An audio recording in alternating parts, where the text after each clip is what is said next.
देश के कई हिस्सों में गौरक्षा के नाम पर जारी हिंसा के बीच एनडीटीवी की टीम पूरे मामले की पड़ताल करने के लिए पहुंची।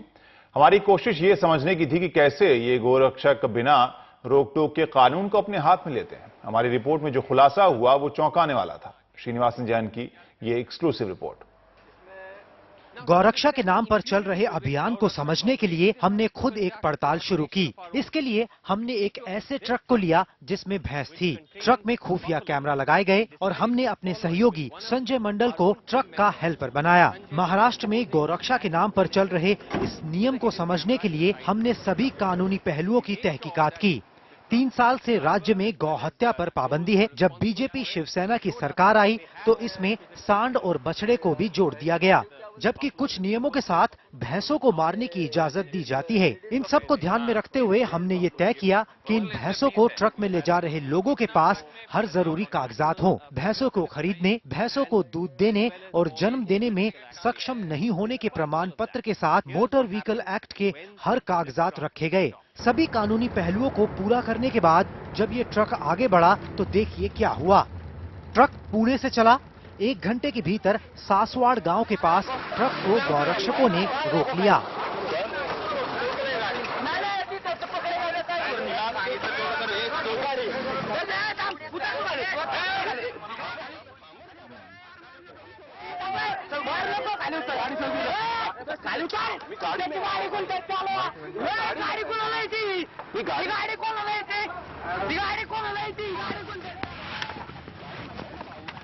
गौरक्षकों ने ट्रक के ड्राइवर को उतारा और गौरक्षक उस पे सवार हो गए। ट्रक को जबरन एक पुलिस स्टेशन ले जाया गया।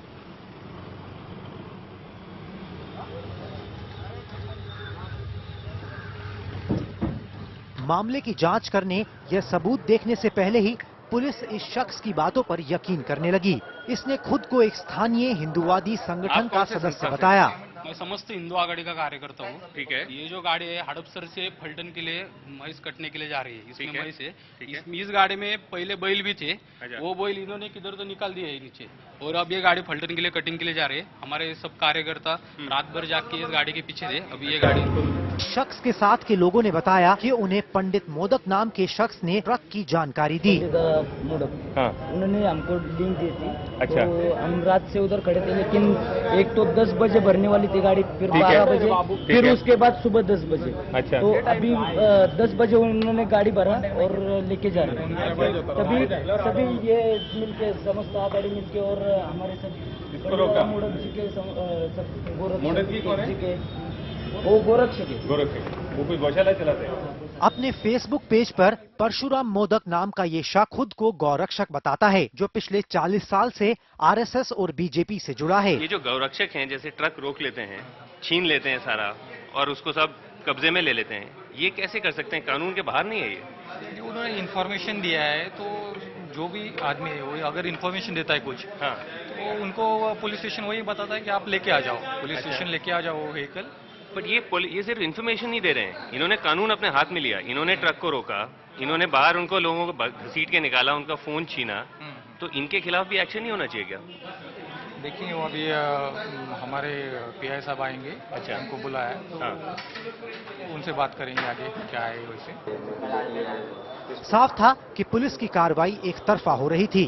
केस दर्ज किया गया, लेकिन जानवरों को मारने का नहीं, बल्कि एनिमल वायलेशन एक्ट के तहत। शिकायत में लिखा गया जानवरों के लिए पानी और चारे का सही इंतजाम नहीं था। इस दौरान गौरक्षक पुलिस के कमरे में बैठकर एफआईआर का मसौदा तैयार करते दिखे। केस क्या आप बाद में बातचीत दर्ज तो करने दो, नहीं तो आप उससे लेके जाओ बाहर आने से बंद कराना दे। नहीं करता। इस पूरी घटना से ट्रक का मालिक गुस्से में था। खरीदी बिक्री करने के लिए स्लॉटर का नहीं है ये स्लॉटर का नहीं है। ये हम पे झूठा आरोप लगाकर लीगल काम का लीगल पेपर रहने के बावजूद भी पुलिस हमको मदद नहीं कर रही है और किसी के दबाव में आकर गुना दाखिल करने की साजिश कर रही है। सही। नहीं। वहीं इस पर पुलिस इंस्पेक्टर कुछ कहने से बचता रहा। इफ यू कैन समराइज जो दोनों तरफ से आर्गुमेंट है वो तो बता दीजिए। So we just got a demonstration here of how साफ था कि गौरक्षक कैसे काम करते हैं और कैसे सरकारी तंत्र उनकी मदद करता है। हालांकि पुलिस ये दावा करती है कि वो किसी का पक्ष नहीं लेती, पर हमारी रिपोर्ट हकीकत बयां करती है। of what has just happened here. Pune से सोनल मथारू और कैमरामैन संजय मंडल के साथ श्रीनिवासन जैन, NDTV इंडिया।